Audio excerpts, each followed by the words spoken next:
Job chapters 35 to 37. And Elihu answered and said, Do you think this to be just? Do you say, It is my right before God, that you ask, What advantage have I? How am I better off than if I had sinned? I will answer you and your friends with you. Look at the heavens and see, and behold the clouds, which are higher than you. If you have sinned, what do you accomplish against him? And if your transgressions are multiplied, what do you do to him? If you are righteous, what do you give to him? Or what does he receive from your hand? Your wickedness concerns a man like yourself, and your righteousness a son of man. Because of the multitude of oppressions people cry out. They call for help because of the arm of the mighty.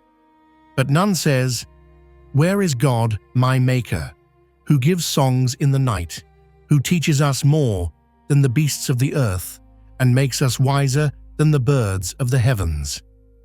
There they cry out, but he does not answer, because of the pride of evil men. Surely God does not hear an empty cry, nor does the Almighty regard it.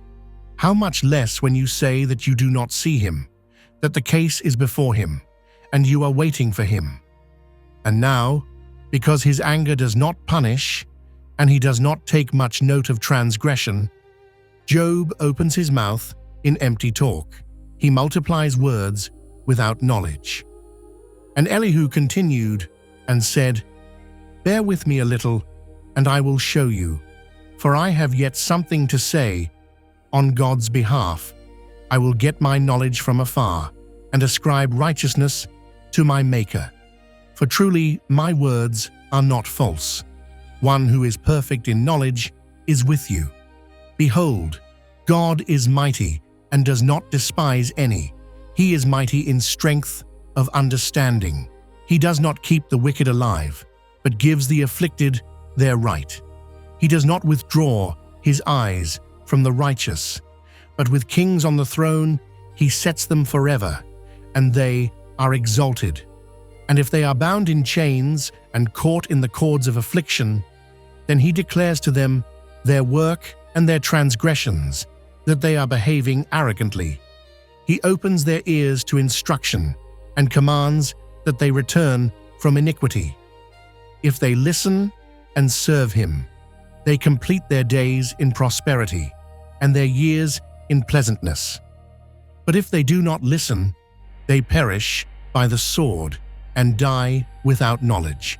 The godless in heart cherish anger. They do not cry for help when he binds them. They die in youth, and their life ends among the cult prostitutes. He delivers the afflicted by their affliction and opens their ear by adversity. He also allured you out of distress into a broad place where there was no cramping, and what was set on your table was full of fatness. But you are full of the judgment on the wicked. Judgment and justice seize you. Beware, lest wrath entice you into scoffing, and let not the greatness of the ransom turn you aside. Will your cry for help avail to keep you from distress, or all the force of your strength? Do not long for the night when peoples vanish in their place.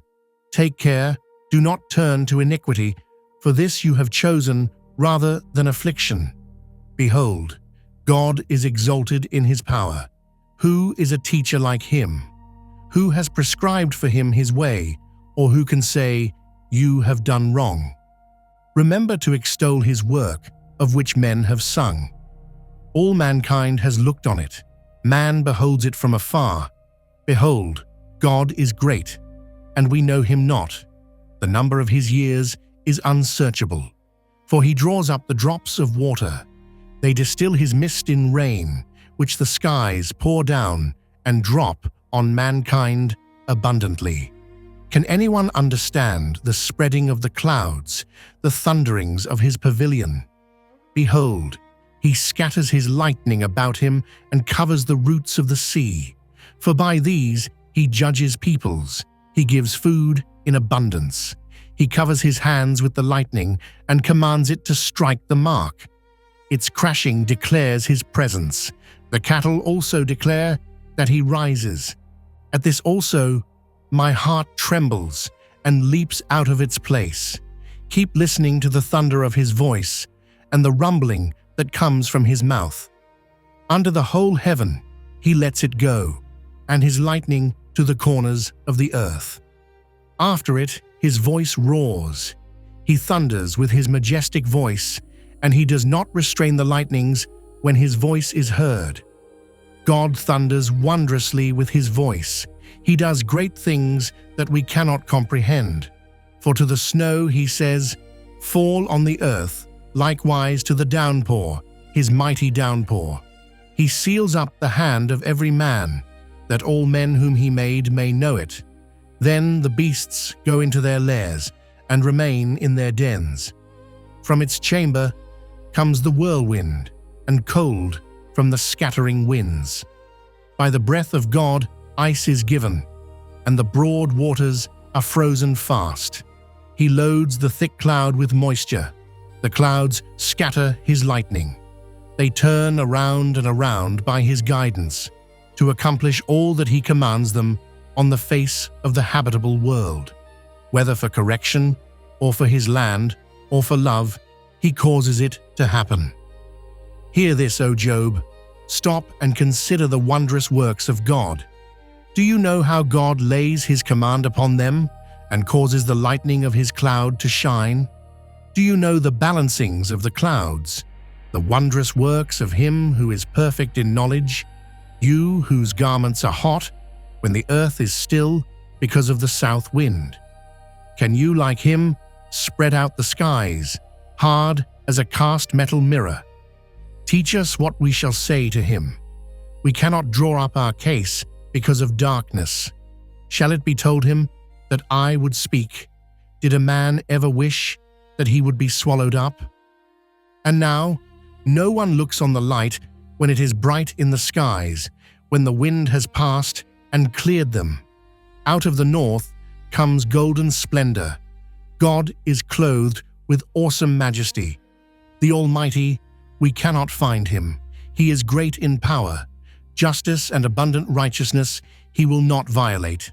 Therefore, men fear him. He does not regard any who are wise in their own conceit.